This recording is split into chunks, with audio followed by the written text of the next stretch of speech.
하나님 말씀 보도록 하겠습니다. 누가복음 23장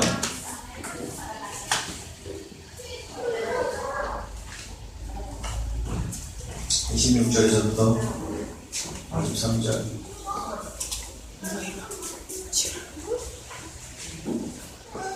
누가복음 23장 26절부터 43절까지 교독해서 보겠습니다. 제가 먼저 한 절을 읽겠습니다.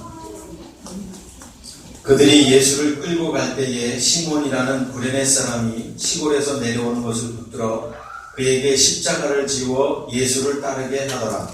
또 백성과 및 그를 위하여 가슴을 치며 듣기 오는 자의 큰 무리가 따라오는지라. 예수께서 돌이켜 그들을 향하여 이르시되 예루살렘의 딸들아 나를 위하여 울지 말고 너희와 너희 자녀를 위하여 울라.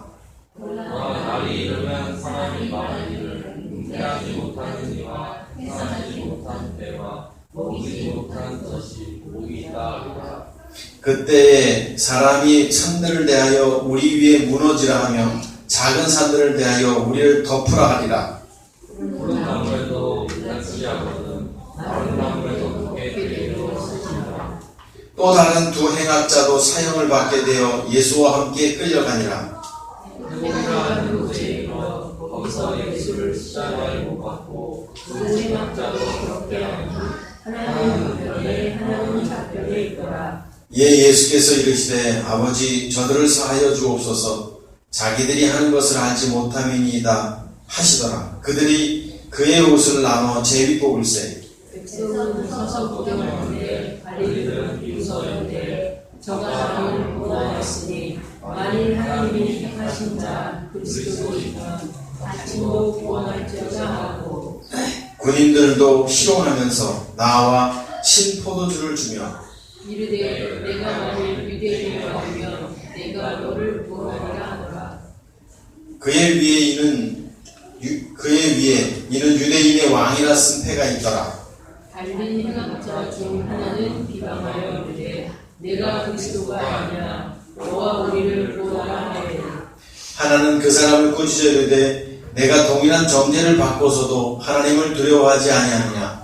우리는 우리가 행하는 일에 상당한 도움을 받는 것이니 이에 다른 변론과 이 사람이 행한 것은 옳지 않은 것이 없느니라 하고 이르되 예수여 당신의 나라에 임하실 때에 나를 기억하소서 하니 예수께서 이르시되 내가 진실로 내게 이르노니 오늘 내가 나와 함께 낙원에 있으리라 하시니라. 아멘. 네, 43절까지 말씀을 봤습니다. 오늘은 이 누가복음 23장의 말씀은 우리가 아마 몇 번 보았던 말씀입니다. 그래서 지난번에 장로님이 한번 이 말씀에 대한 질문을 하시고 또 장로님은 이 말씀을 못 들으셨고 그래서 말씀을 잠깐 나누다가 주일날 다시 한번 우리 가족들과 함께 봐야겠다 생각하고 이 본문을 좀 묵상을 했습니다. 묵상을 하면서도 감사한 것은 예전에 묵상했을 때하고 다르게 또 다른 깊은 은혜가 있었고 또 말씀의 또 오묘함을 또 느끼게 돼서 너무 감사하기도 했습니다. 오늘 이 성경 본문의 말씀을 모르는 분들이 없을 겁니다. 그러나 우리가 놓칠 수밖에 없는 그런 그 문맥들이 이렇게 본문에 나옵니다. 26절을 보면 그들이 예수를 끌고 갑니다. 골고다 언덕길을 끌고 가죠. 그리고 올라갈 때에 구레네 사람이 시골에서 오는 것을 붙들어 그에게 십자가를 지어 예수를 따르게 하라. 예수님의 그 지친 모습을 우리가 상상할 수 있습니다. 성지순례에 갔을 때에 그 골고다 언덕길을 올라갔는데요. 지금은 그 다 이렇게 상권이 형성이 되어 있습니다. 포장이 되어 있고 조그만 그렇게 넓지 않은 골목길인데 이렇게 가게들이 있고 이 길이 골고다 언덕길이라고 하더라고요. 사실 그렇게 와닿지는 않았지만 그 언덕을 올라가면서 이 길을 예수님이 올라가셨구나라고 한번 생각했던 적이 있습니다. 아주 가파르지 않은 언덕이었지만 그 무거운 십자가를 지고 많은 사람들이 뒤에서 엉엉 울며, 오늘 여기 성경 본문 속에도 나오지만 그 언덕길을 올라가시는 주님의 마음이 어땠을까 우리가 한번 생각해 볼 수 있습니다. 너무 힘든 그 십자가, 당시 그 십자가 굉장히 무거운 십자가였고 사람이 들고 가기에는 너무 무거운 십자가였지만 당시에 그 십자가를 지지도 못하는, 질 수 없는 그런 상황이었던 것을 우리는 알 수 있습니다. 왜냐하면 예수님께서 전날 밤 아무것도 드신 적도 없고 또 매도 맞으셨고 그 채찍에 살점 뚝뚝 떨어질 정도로 고통 속에 있었고 피도 많이 흘리신 상태 속에서 십자가를 진다는 것이 굉장히 힘들었습니다. 그때 구레네 사람이 지나가는 것을 보고 붙들어서 십자가를 저 예수를 확인했다 이렇게 되어 있습니다. 그래서 오늘 이 구레네 사람에 대한 해석도 많이 할 수 있습니다. 예수님이 십자가를 대신 짊어지신 사람이라고 해서 긍정적으로도 볼 수 있지만 사실은 그냥 가볍게 이 성경은 봐도 될 것 같습니다. 왜냐하면 정확하게 이 성경에 대해서 구레네 사람, 이 시몬에 대해서 언급하고 있지는 않습니다. 자, 27절 한번 보시죠. 자, 백성과 및 그를 위하여 가슴을 치며 슬피우는 여자의 큰 소리가 따르는지라. 저에게 도전이 되었던 본문은 바로 이 27절 말씀이었습니다. 여기 백성과 및 그를 위하여 가슴을 치며 슬피우는 여자의 큰 무리가 따라오는지라 이렇게 했습니다. 여러 성경을 보기도 했습니다만 여기 보면 또 백성과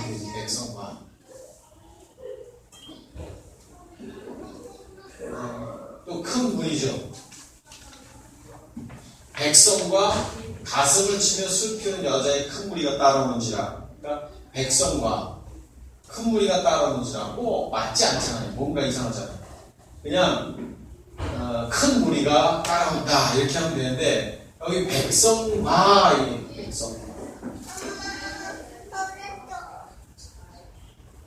백성이라는 것을 얘기하고 있고 가슴을 치며 슬피우는 여자의 큰 무리가 돼요. 사실 같은 뜻이잖아요. 그냥 큰 무리가 따라오는지라 이렇게 해도 되는데 굳이 왜 백성이라는 말을 썼을까? 백성이라는 말.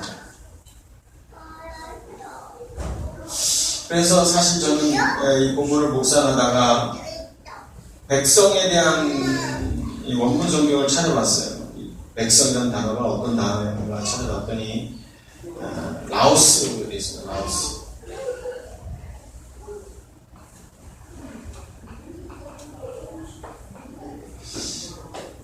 라오스라는 단어가 어떤 뜻인지 그냥 백성이라고 되어 있고 예를 들어서 백성들 이렇게 돼 있으면 좀 그럴 법한데 백성이라고만 돼 있어서 한번 좀 찾아봤는데 이 라오스라는 단어였는데 이 라오스는 오늘 여기 이 본문 속에서 남성 단수로 쓰여져 있었어요. 우리는 남성, 여성이 없지만 이 단수로 되어 있습니다. 단수. 복수가 아니라는 거예요. 라오스. 단수라는 거예요. 그런데 이 라오스라는 단어는, 백성이라는 단어는 우리가 일반적으로 성경에 굉장히 많이 나옵니다.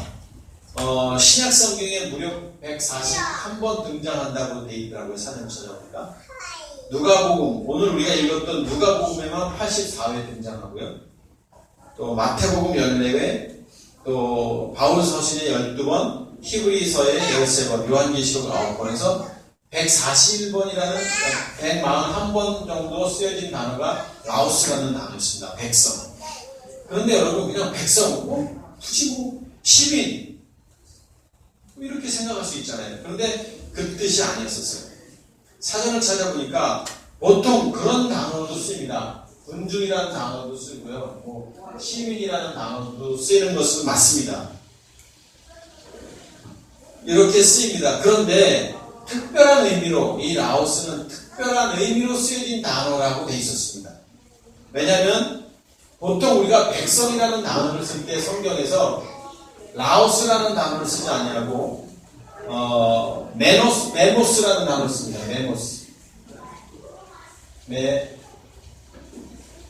죄송합니다. 데모스입니다. 데모스. 백성이라는 단어를 쓸 때는 데모스. 이 단어를 주로 쓴다고 합니다. 찾아보니까, 사전을 찾아보니까. 백성이라는 단어를 쓸 때, 시민, 군중, 무리 이런 단어를 쓸 때 데모스라는 단어를 쓰는데, 오늘 이 본문 속에 백성들 큰 무리가 같이 따라갔다라고 했을 때는 데모스라는 단어를 쓰지 아니하고 라오스라는 단어를 쓰고 있다라는 겁니다. 그런데 이 라오스라는 단어를 쓴 이유가 있겠죠. 왜 이 백성, 일반적으로 보편적으로 군중 무리라는 이 단어를 안 쓰고 이 백성이라는 라오스라는 단어를 썼느냐? 그런데 이 단어가 성경에 여러 군데 나옵니다. 사실은 일반적 의미로 쓰여질 때 여러 군데 나오기도 하고요. 그리고 특별한 의미로 이 라오스라는 단어는 이스라엘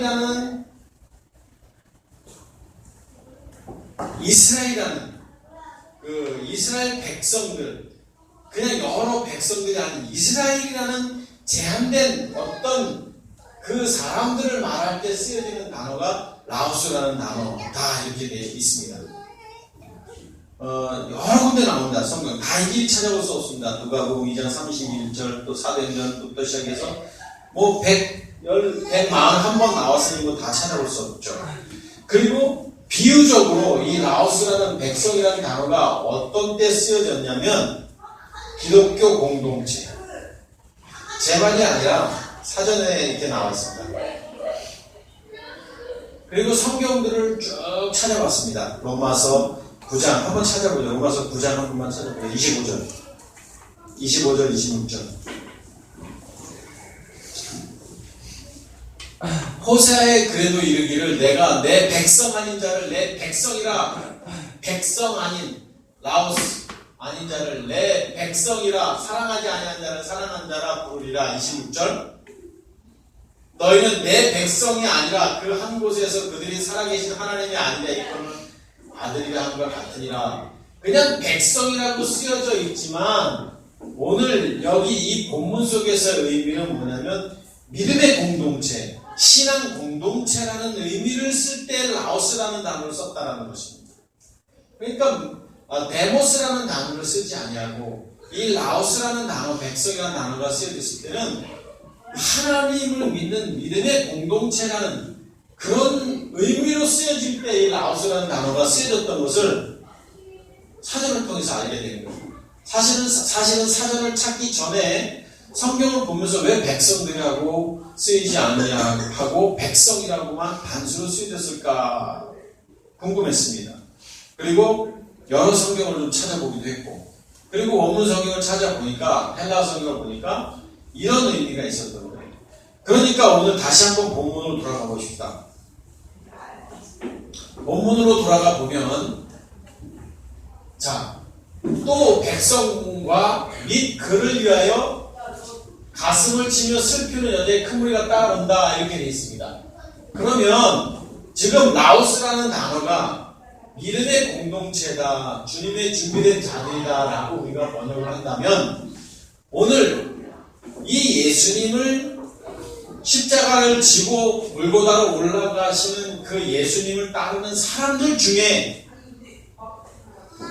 주님의 부활하심을 목격했던 사람들도 있을 것이고 목격하지 않은 사람들도 있을 것이고, 그 무리 중에는 예수가 그리스도라는 사실을 믿었던 믿음의 사람들도 있을 것이고, 아직은 물론 아니죠. 아직은. 왜냐하면 성령이 오셔야 되니까. 자, 그런 사람들도 있을 것이고 그렇지 않은 사람들도 있을 것이라는 의미를 주기 위해서 27절에 백성과라는 것과 구분져서 큰 무리와 백성과 구분졌다라는 것입니다. 왜냐하면 27절을 그냥 가볍게 넘기지 말아야 할 것은 뭐냐면, 오늘 이 본문 속에 등장한 두 행악자, 그 범죄자를 우리가 보기 위해서도 이 27절과 연관되어 있다는 것입니다. 그렇습니다. 우리가 이 세상 사람이 있고요. 우리가 이 세상 사람이 있습니다. 하나님을 알지 못하는 사람이 있습니다. 또 세상 아닌 교회라는 에클레시아라는 공동체 속에 교회라는 공동체라고 표현하면 좀 모순인데 어쨌든 건물적인 교회 안에 또 다른 무리가 있습니다. 또 다른 무리들이. 그 무리는 오늘 여기 백성일 수도 있고요. 또 아닐 수도 있는 자가 있을 수도 있고요. 또 다른 무리가 있습니다. 그래서 성경은 이것을 뭐라고 표현하고 있냐면 알곡으로 표현하고 있고 쭉정이라고 표현하고 있고 가라지라고 표현하고 있습니다. 오늘 아침에 제가 이 말씀을 묵상하다가 이 쭉정이와 알곡의 차이가 뭐냐면 똑같습니다. 똑같아요. 그런데 그 안에 생명이 있느냐 없느냐의 차이입니다. 생명. 이 안에 쌀이 있으면 쌀이 먹는 이 생명이 이 쌀이 있느냐 없느냐. 껍데기만 매달려 있는 이 쭉정이가 있습니다. 쭉정이. 이거는 제 얘기가 아니라 성경이잖아요. 근데 이게 비어있다는 거예요. 비어있다는 거죠. 알곡은 뭐예요? 알곡은 이 안에 차 있는 겁니다. 생명으로 차 있는 겁니다. 교회 내에는 알곡이 있고 쭉정이도 있고 가지도 있다고 성경은 말하고 있습니다. 굉장히 무서운 겁니다, 여러분.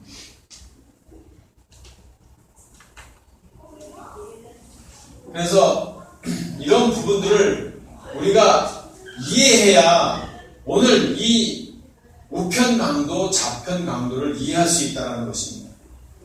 자, 다시 본문으로 28절로 한번 돌아가 보시죠. 28절을 보면 예수께서 돌이켜, 자 보세요. 지금 백성들이 있었고 그 무리 중에 슬피 우는 그 여인네들이 있었는데 예수님께서 어떤 반응을 보이셨냐 한번 보자는 거죠. 그랬는데 그들을 향하여 돌이켜서 그들을 향하여 말씀하셨습니다. 뭐라고 말씀하셨냐면 예루살렘의 딸들아 나를 위하여 울지 말고 예루살렘의 딸들아 나를 위하여 울지 말고 너희와 너희 자녀를 위하여 울라. 예루살렘의 딸들아는 누구예요? 예루살렘의 딸들.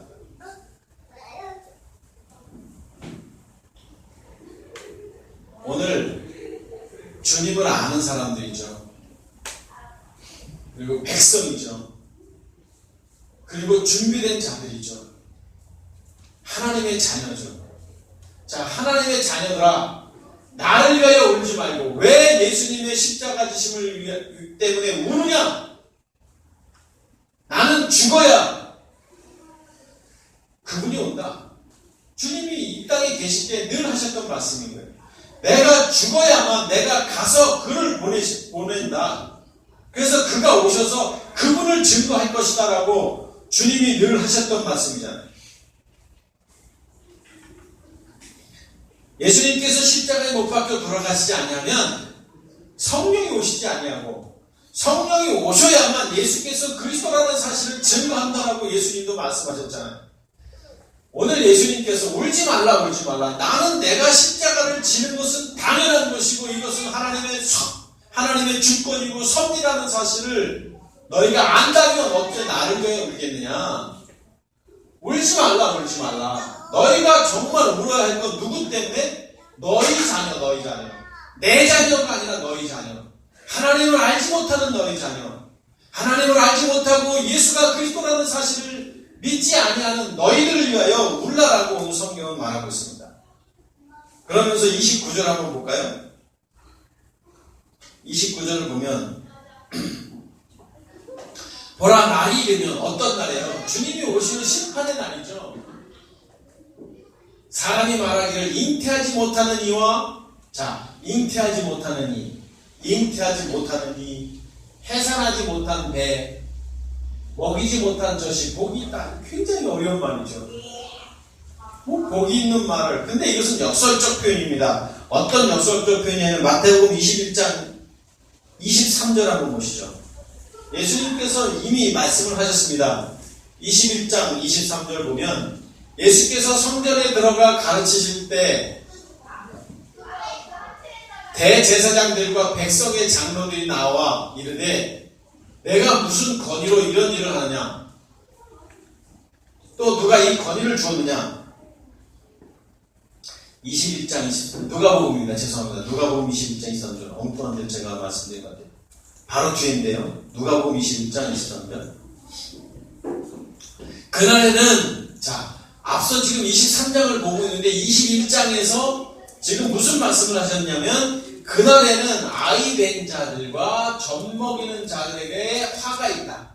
조금 전에는 뭐예요? 아이 되지 아니한 자들, 젖 먹이지 아니하는 자들. 자, 역설적 표현을 23장에서는 했는데 자, 그날에는 마지막 때는 아이 된 자들, 젖 먹이는 자들에게 화가 있다. 이렇게 표현하고 있습니다. 다시 본문으로 한번 돌아가 보시죠. 잉태하지 못하는 이 해산하지 못하는 배와 먹이지 못하는 자가 복이 있다. 이것은 21장에서 역설적 표현으로 지금 29절에서 이렇게 표현한 겁니다. 어떤 자가 저주가 있느냐? 어떤 자가 복된 자냐? 21절과 21장 23절과 29절을 비교해보고 그러면서 울지 말라 얘들아 울지 말라. 누가 진짜 화를 받아야 될지 누가 진짜 복된 자인지 너희들이 제대로 깨닫길 바란다라고 말씀하시면서 30절 보시죠. 그때에 사람이 산들을 대하여 우리 위에 무너지라 하며 얼마나 고통스러우면 산이 무너져야 되고 작은 산들을 대하여 우리를 덮으라. 너무 고통스러운 겁니다.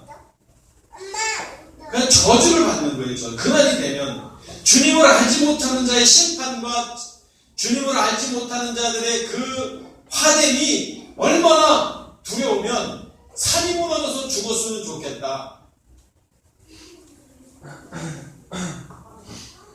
저주를 받게 되는 자들이 얼마나 고통이 컸으면 산이 무너져 덮어달라고 호소하겠느냐. 31절. 푸른 나무에도 이와 같이 이같이 하거든 많은 나무에는 어떻게 되려 하시냐. 그러니까 예수님께서 이 말씀하신 겁니다. 잘 보십시오. 예수님이 십자가를 지시고 골고다 언덕길로 올라가실 때에 많은 무리들이 있었습니다. 그 중에는 준비된 자들도 있을 것이고 그렇지 않은 자도 있을 것이었습니다. 막 우는 자들을 향해서 주님께서 뭐라고 말씀하셨냐면 울지 마라. 너희가 나를 위해 울지 말고 정작 울어야 될 자들을 위하여 울라. 여러분, 지금 한국 교회는 울지 않습니다.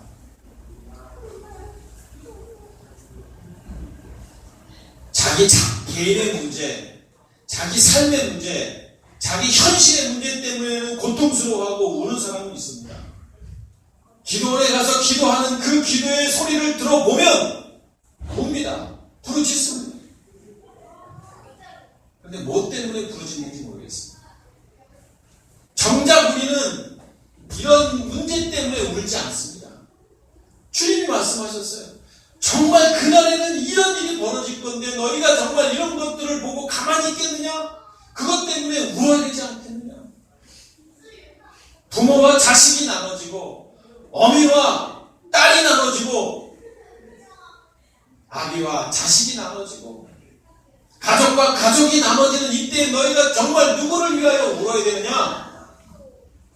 울지 않습니다. 내 자식이 주님을 알지 못하는 것 때문에 울지 않냐고 내 부모가 주님을 알지 못하는 것 때문에 울지 않습니다. 물론 울다라는 의미가 그런 의미겠어요. 맨 엉엉엉 우는 그런 의미겠어요. 가슴을 치는 거죠. 그리고 내가 어떻게 살아야 될지를 아는 거죠. 오죽했으면 산이 무너져 얼마나 고통스러우면 지금은 모릅니다. 여러분 반드시 심판의 때에 우는 사람이 있습니다. 우는 게 아니라 그 고통의 두려움 때문에 유다의 고통의 두려움 때문에 마지막 때에 주님이 심판의 날에 우리가 주님 앞에 가지 못한다면 그건 어떻게 하겠냐는 거예요.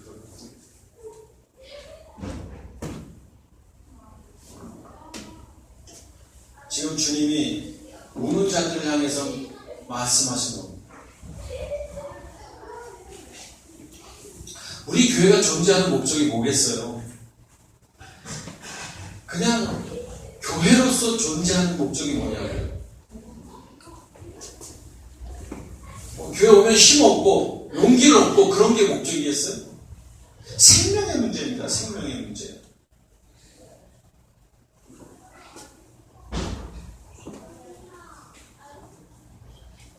왜 예수님께서 백성들과 큰 무리라고 말씀하셨는지도 모릅니다. 성경을 봐도 다 까마귀이에요. 저도 그랬어요. 왜 그렇게 보였는지, 왜 그렇게 봤는지도 몰랐어요.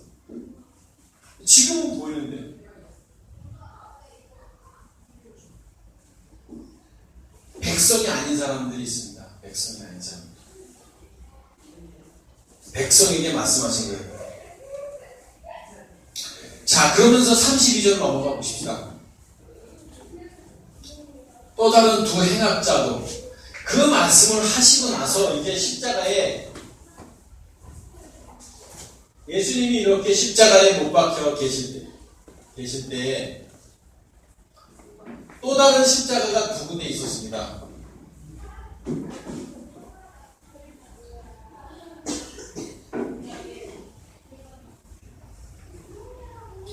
자, 두 행악자, 여기 행악자라고 되어 있었습니다. 그냥 우리가 아는 그 행악자라는 단어, 악한 자죠. 근데 카크로고스라는 단어가 있었어요. 카크로고스. 그러니까 중범죄자였습니다.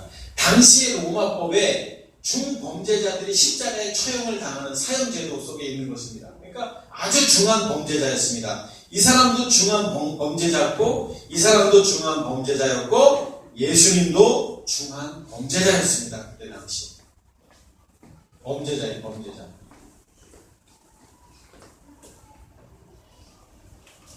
심판받아 마땅한 자입니다.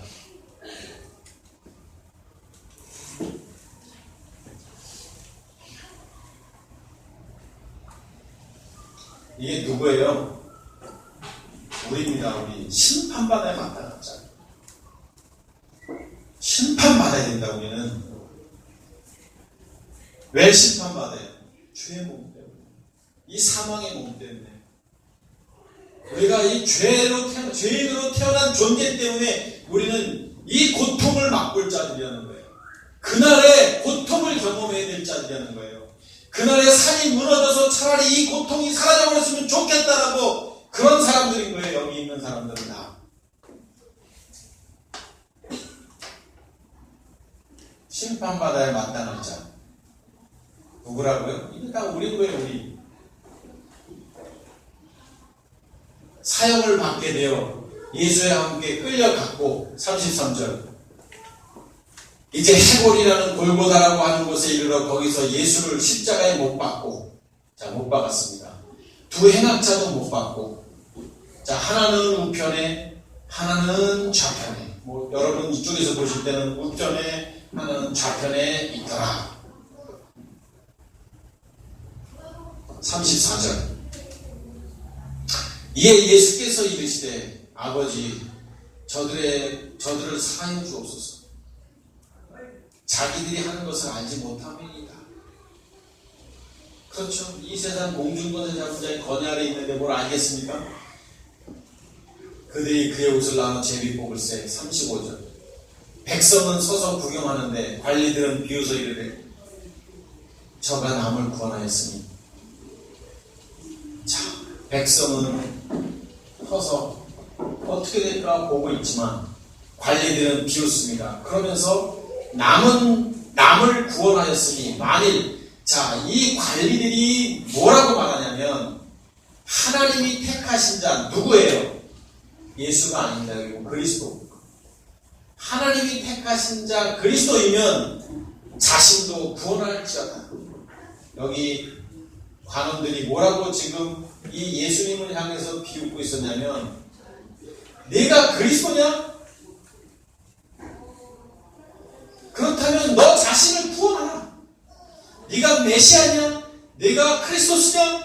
그러면 구원하라. 이 사람들은 지금 누구를 알고 있습니까? 이 사람들은 지금 그리스도를 알고 있습니다. 그리스도를 알고 있는데 이 예수님이 그리스도라는 사실을 모르는 것뿐이에요. 그리스도를 알고 있기 때문에 내가 그리스도라면 구원하라. 그리스도가 누구라는 걸 알고 있는 겁니까? 그리스도가 구원자라는 것을 이들도 알고 있었습니다. 했습니다. 관원들도. 내가 진짜 그리스도라면 구원하라. 여러분, 그리스도만이 우리의 구원자이심을 믿으시기 바랍니다. 오늘 이 사람들도 관원들도 그리스도냐 그러면 구원하라라고 말하고 있다는 의미는 뭐냐면 그리스도만이 구원자라는 거예요. 메시아만이. 그런데 오늘날 그리스도가 구원자라는 사실을 믿는 사람이 없습니다. 그냥 예수님 믿으면 천국 가는 줄 아는 거예요. 예수님 믿으면. 성경에 어디 그렇게 나와 있냐고. 내가 그리스도면 구원하라. 자신을 구원하라. 이런 걸 보면서도 우리가 성경이 제대로 안 보여지는 거예요. 성경이.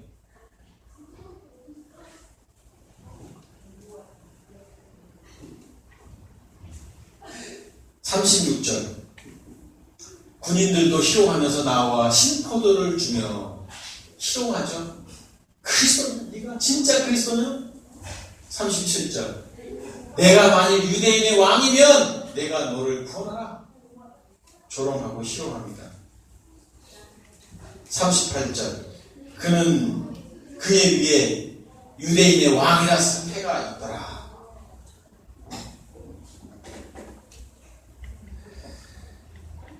갈라디아서 3장 12절 보시고 본문을 한번 봤으면 됩니다. 갈라디아서 3장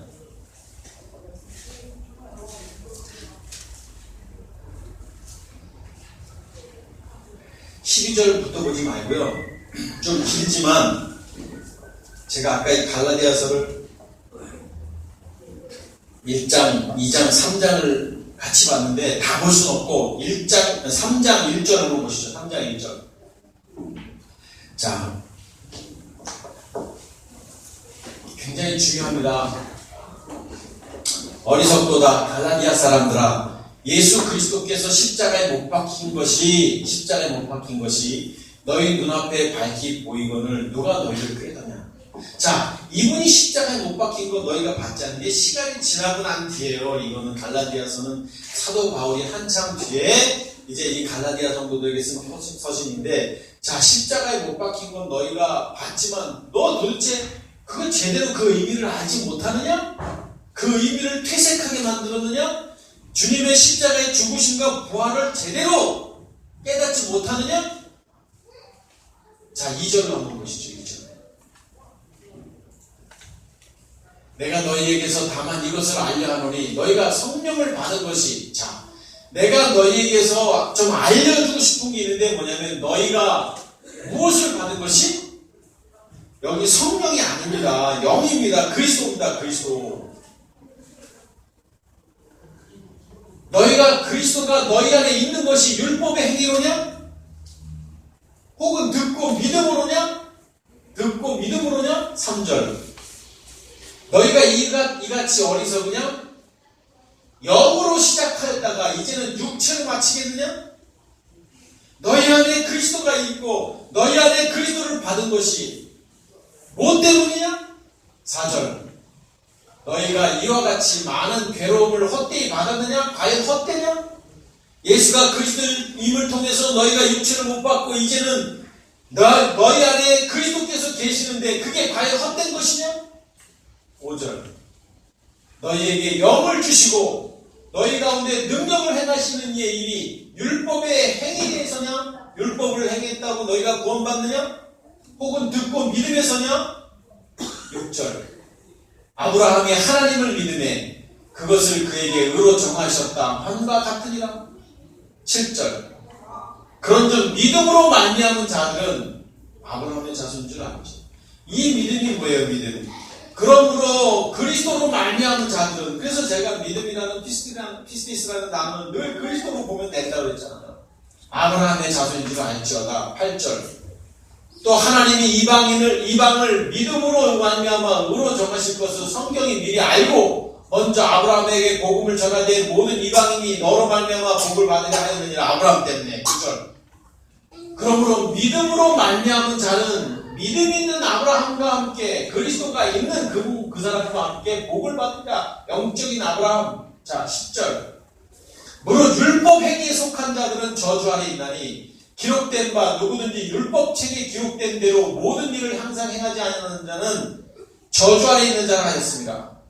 율법으로는 절대로 안 된다. 11절. 또 하나님 앞에서 아무도 율법으로 말미암아 의롭게 되지 못할 것이 분명하니 아무리 율법적인 행위를 가지고 종교적 행위를 가지고 신앙적 행위를 가지고 의롭게 되지 못하는데 이는 의는 믿음으로 말미암아. 어떤 믿음이에요? 이 믿음이 의는 그리스도로 말미암아. 그리스도로 말미암아. 예수께서 그리스도이심을 믿는 믿음, 내 육체를 십자가에 못 박는 믿음, 행함이 있는 믿음, 성경은 다 그렇게 표현하고 있습니다. 12절. 율법은 믿음에서 난 것이 아니니 율법을 행하는 자는 그 가운데서 살리라. 율법을 행하는 자는 율법만 그냥 고집하고. 13절. 그리스도께서 여기 자, 그리스도께서 우리를 위하여 저주를 받은 바되사. 십자가. 그리스도께서 우리를 위하여 저주를 받은 바되사 율법의 저주에서 우리를 속량하셨는데, 구원하셨는데, 기록된 바 나무에 달린 자마다 저주 아래 있는 자라 하였습니다. 결국 오늘 갈라디아서 3장 1절부터 13절까지 보았습니다만 이 말씀은 뭐예요? 우리가 율법이 오기 전에도 죄인이었고 율법이 와도 죄인이었고 율법으로는 구원을 받을 수 없고 오직 믿음으로만 우리는 구원을 받을 수밖에 없다는 겁니다. 그래서 우리는 이 나무에 달려있기 때문에 우리는 다 이 안에서 심판받을 수밖에 없는 자들이라는 거예요. 심판받을 수밖에 없는. 그래서 우리를 심판에서 구원하시기 위해서 이분이 십자가에서 못 박혀 돌아가셨다는 겁니다. 그런데 오늘 여기 다시 본문으로 돌아가 보면 두 행악자가 예수님 좌편에 우편에 오늘 여기 같이 못 박혀 있다는 겁니다. 39절로 넘어가 보시죠. 39절로. 자, 달린 행악자 중에 이 좌편에 있는 그 범죄자가 중앙 범죄자가 비방합니다. 자, 보세요. 뭐라고 표현하냐면 내가 그리스도가 아니냐? 자, 이 사람은 지금 여러분 좌편 강도는 예수님을 향해서 뭐라고 말했냐면 내가 그리스도가 아니냐. 신기하지 않습니까? 이 사람도 지금 그리스도를 알고 있는 거예요. 그리스도는 누구냐면 구원자라. 우리를 구원하라. 내가 그리스도라면 구원할 수 있는데 내가 그리스도라면 좀 구원하라. 이 사람은 또 뭐예요? 그리스도를 안다는 겁니다. 그리스도를 아는 사람이다. 그리스도를 아는 사람. 그리스도가 구원자라는 것을 아는 사람이에요. 성경이 오늘 이것을 표현하고 있는 겁니다. 40절. 하나는 이 사람은 그리스도라면 구원하라. 그랬더니 이쪽에 있는 사람은 우편 강도는 그 사람을 꾸짖습니다. 내가 동일한 정죄를 받고서도 하나님을 두려워하지 않는다. 우리가 심판받을 수밖에 없는 이런 상황 속에서도 하나님을 두려워하지 않느냐? 41절. 우리는 우리가 행한 일에 상당한 보응을 받는 것입니다.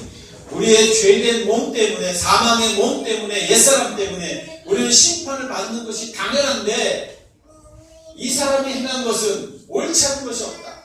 이분의 죽으심과 부활은 하나님의 주권이다. 42절.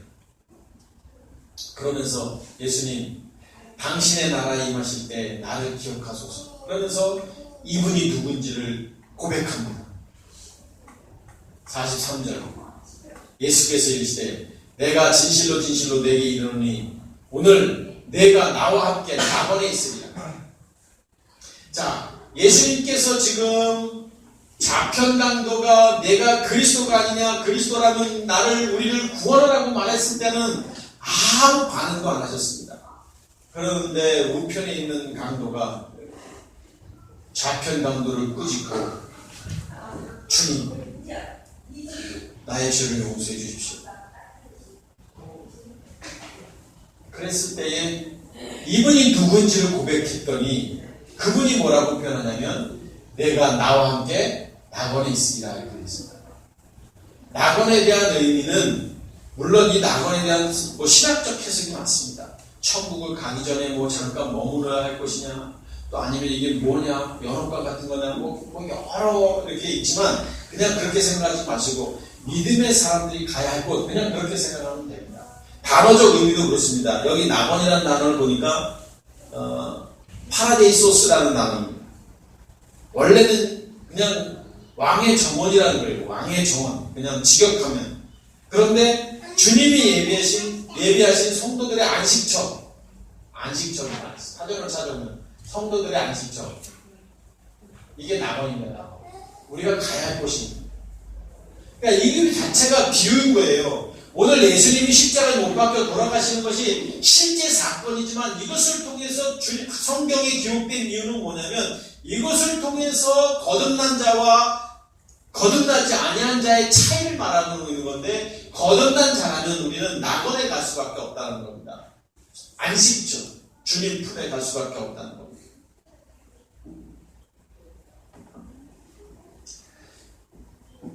그렇습니다. 오늘 이 두 행악자는 누구냐면 범죄자고 심판받아야 할 자인데 결국 무엇을 얘기하는 거냐면 교회를 이야기하는 겁니다. 교회. 우리가 말하는 에클레시아, 몸으로부터 부름받은 공동체를 말하는 것이 아니라 그냥 교회. 우리가 말하는 건물적인 교회일 수 있는 교회. 구성 요소 교회. 교회는 세 부류가 있다고 말했습니다. 알곡이 있고, 뚝정이가 있고, 가라지가 있습니다. 어쩔 수가 없습니다, 이거는. 그런데 그리스도를 압니다. 강도도 그리스도를 압니다.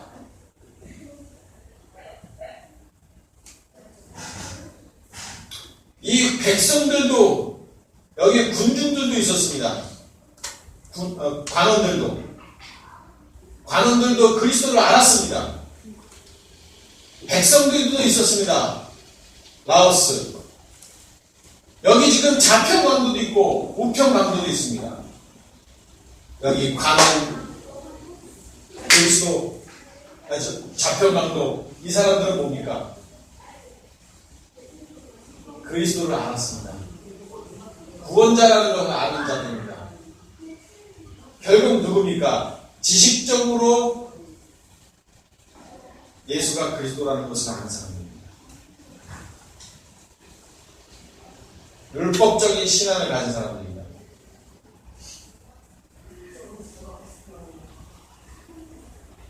우리 교회에서는 최소한 압니다. 우리 교회에서는 예수가 그리스도라는 사실을 압니다. 이벌스 교회 다니는 분들은 예수가 그리스도라는 사실을 모르는 사람이 없습니다. 마치 좌편 강도도 메시아 그리스도가 구원자라는 것을 아는 것처럼 율법적인 신앙, 가슴이 아프지만 맞습니다. 관원들도 알았습니다. 그리스도는 구원자라는 것을. 좌편 강도도 그리스도가 구원자라는 것을 알았습니다. 우편 강도도 공교롭게 그리스도가 구원자 메시아라는 것을 알았습니다. 이 공통된 점이 다 있는 거예요. 이게 교회인 겁니다. 교회.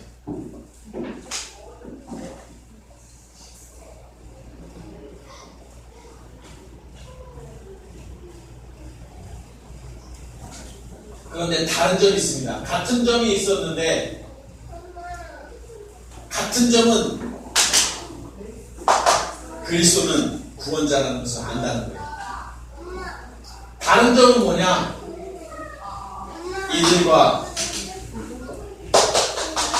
이와 다른 점은 뭐냐? 믿음의 행함입니다.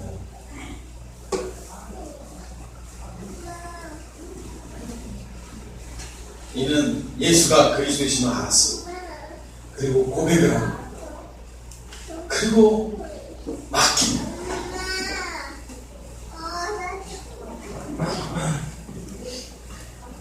같이 2절 볼까요? 예수여 당신의 나라에 임하실 때 나를 기억하소서.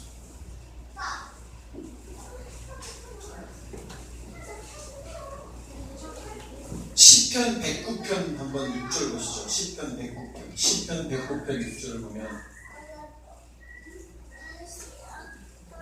악인이 그를 다스리게 하시며 사탄이 그 오른쪽에 서게 하소서.